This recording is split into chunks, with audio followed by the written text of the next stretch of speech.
Born Pretty Store Gem and Stud Tutorial and Review.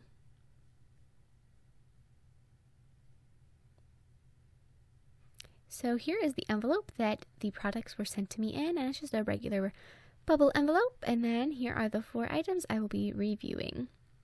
So first item is these wonderful, they're little half pearls, and they're so pretty. They're very iridescent, and it's like in a little jar, and it comes, I believe there was 4 different sizes. Yeah, so the middle of each of the half pearls is very iridescent, and so it's got like a cream ring around it, but then it fades into this iridescent color and it catches the light so well. Okay, so there's 3 sizes of these half pearls. So there's 3 sizes, and there, as you can see, they are pretty small, but none of them are too big, which I consider a good thing, because sometimes when you get gems that are so big, you never use them because they're just too big on a nail. So then the next item are these they're clear gems, but they're like the pearls where they're very iridescent, so they catch the light, and sometimes they look green or blue or purple, so they're very versatile, and they look so pretty in sunlight especially. So I know it's really hard to see on the video exactly how well they do look, but they're so pretty. So then next we've got a wheel, and it comes in that little baggie, so it's not scratched or anything when you get it, and it's of studs. And the wheel turns really well. As you know, Born Pretty Store's wheels are all really pretty good. And so as you can see, they're nice and small. One thing that's interesting on them that, again, you probably can't see in the video, is they're not hollow. They are filled in. The back of them is filled in. And so that way they're going to set a little bit nicer on your nail than some of the other studs that I've gotten before. So they're filled in, and they've got almost a flat back. So that's a little bit different and something new. So I think they're going to attach better onto nails. And there's 2 shades of like a reddish color that are very similar, and 2 shades of blue that are very similar. So that's something that's a little bit interesting. So the next thing is, once again, it's a wheel, and it came with those little baggies. And I'm going to show you each item, and it's sort of a nautical theme. So that was a turtle, and I thought the turtle was going to be purple, but he turned out to be kind of a black color.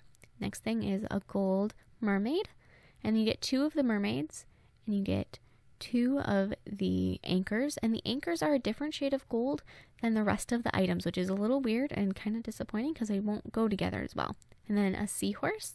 The seahorse is definitely one of my favorites. And then we have these little starfish, and of the rest of these items, there's going to be 6 of them. So there's little starfishes, and you get those in both gold and silver. So then here we have, this is a shell. We got several different kinds of shells too, and everything now comes in both gold and silver. And these are all the same color of gold, just the anchors are different. They're more of a soft gold. It's another kind of shell. That one's more like a snail shell. And then the last one is once again a shell, and this is more of like a conch shell.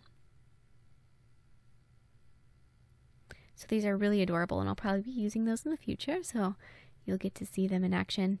So I'm going to create a thin purple overlay on my nail tip.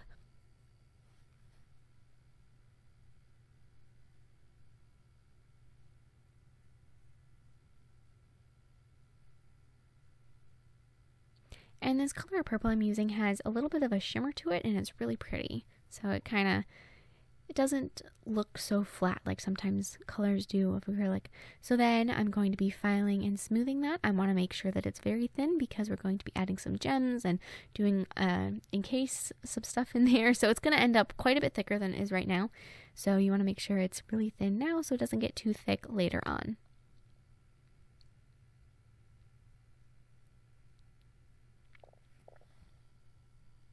So now I'm going to be painting the butterfly's body, and so I'm going to start with just a curved line that's thicker on one end and thinner on the other end, and you want it to be thicker towards the cuticle of the nail and thinner towards the tip.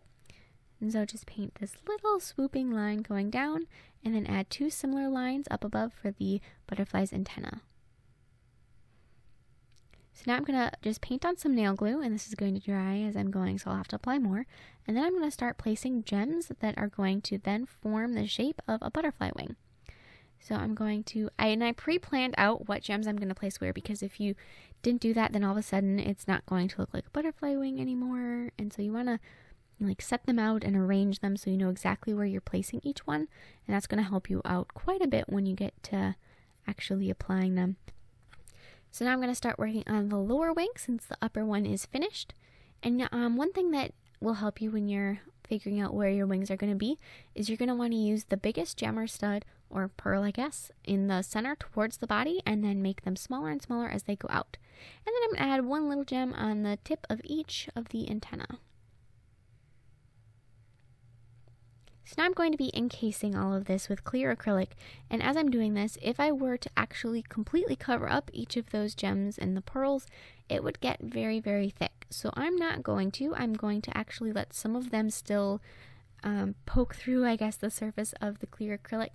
And so because of this, and I want it to be smooth, and you can't file off the gems, you don't want to file the surface of any of those, you want to make sure you get this acrylic as smooth as possible, because your filing is going to be limited, which is nice not knowing that you can't file very much, but it also makes it a little bit difficult if you need to. So make sure that it's as smooth as you can possibly get it right from the get-go.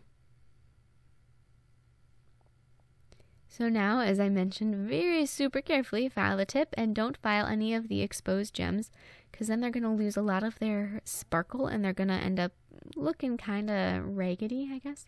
So just be very careful, and don't file through any of the clear acrylic either, because if you file where one is covered up and then you file through all that clear and then you end up filing it anyway, it's going to be a mess. So just be very careful, and then apply a layer of top coat.